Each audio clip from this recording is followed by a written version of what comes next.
નમસ્કાર મિત્રો, નાગેશ્વર જ્યોતિષ કાર્યાલયમાં આપ સૌનું હું ખૂબ ખૂબ સ્વાગત કરું છું. મિત્રો, આજે હું તમારી સમક્ષ આપણે જે સિરીઝ ચાલુ કરી છે તેમાં રાશિ ચક્રમાંની બીજી રાશિ વૃષભ રાશિ વિશે લગ્ન સંબંધિત ચર્ચા કરવા જઈ રહ્યો છું.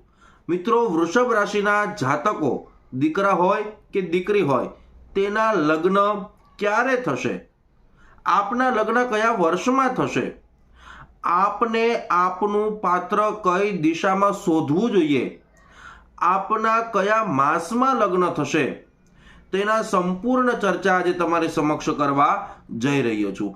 અને જો તમારા લગ્નમાં કોઈ પણ પ્રકારના વિઘ્નો આવતા હોય, લગ્ન થવામાં મોડું થતું હોય તો તેના કારણો શું હોઈ શકે તેના વિશે પણ તમારી સમક્ષ ચર્ચા કરવાનો છું. અને આપને શું ઉપાય કરવો જોઈએ જેનાથી આપના વિવાહ જલ્દીથી જલ્દી થઈ જાય, એની પણ હું તમારી સમક્ષ કરવા ચર્ચા જઈ રહ્યો છું.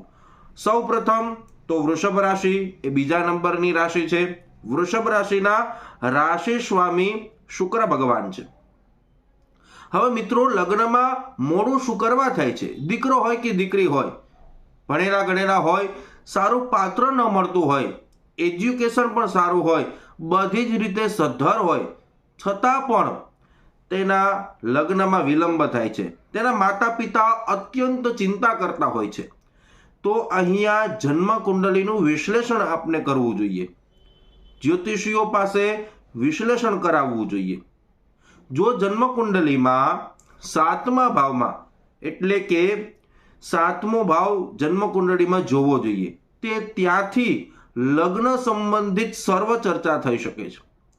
હવે 7મા ભાવમાં કોઈ પાપક ગ્રહ બિરાજમાન હોય, જેમ કે રાહુ ગ્રહ, કેતુ ગ્રહ, શનિ ગ્રહ બિરાજમાન હોય તો લગ્નમાં વિલંબ થઈ શકે છે. હવે આપના રાશિ સ્વામી શુક્ર ભગવાન સાથે રાહુ, કેતુ અથવા તો શનિની યુતિ બનતી હોય તો પણ લગ્નમાં વિલંબ થઈ શકે છે. જો રાશિ સ્વામી 7મા ભાવમાં જ બિરાજમાન હોય અને તેની સાથે પાપ ગ્રહ બિરાજમાન હોય અથવા આ પાપ ગ્રહોની દ્રષ્ટિ પડતી હોય તો પણ લગ્નમાં વિલંબ થઈ શકે છે. અથવા 7મા ભાવનો માલિક જે છે તેની સાથે પાપ ગ્રહ બિરાજમાન હોય તો પણ લગ્નમાં વિલંબ થઈ શકે છે.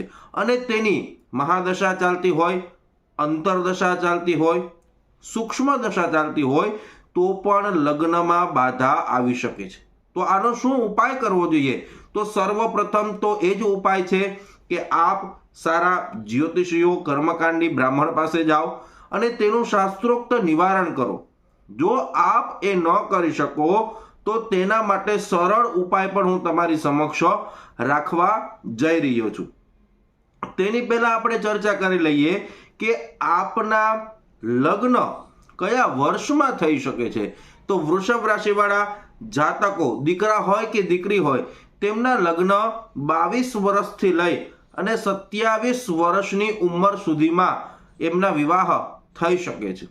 હવે આપના વિવાહ કયા માસમાં થઈ શકે તેના વિશે ચર્ચા કરીએ તો આપના વિવાહ એપ્રિલ માસ, માર્ચ માસ અને સપ્ટેમ્બર માસમાં આપના વિવાહ થઈ શકે છે. મિત્રો, મારા શબ્દો સાંભળજો, થઈ શકે છે.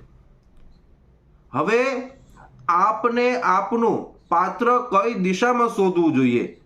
તો અહીંયા આપને આપનું પાત્ર અગ્નિકોણ અને દક્ષિણ દિશામાં શોધવું જોઈએ. એમાં જેટલા પણ શહેર ગામ આવતા હોય, આપણા જ્ઞાતિના કોઈ પણ વ્યક્તિઓ રહેતા હોય, એ દિશામાં આપ આપનું પાત્ર શોધશો તો આપને અવશ્યથી લાભપ્રદ બની રહે છે.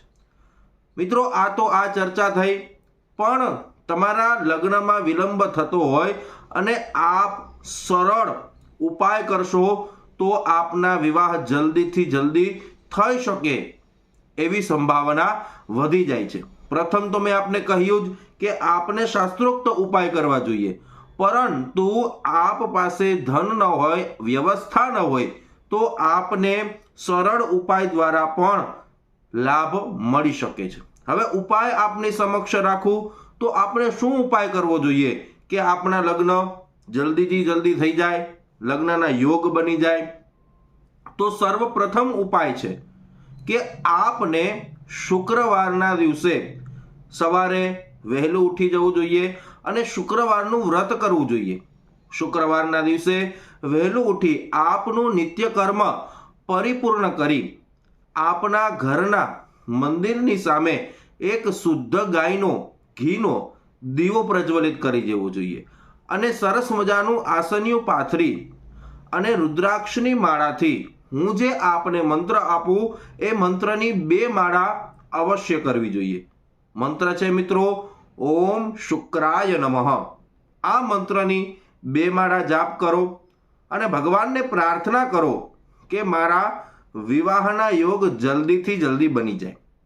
આવું મિત્રો તમારે 21 શુક્રવાર સુધી પ્રતિદિન કરવાનું છે।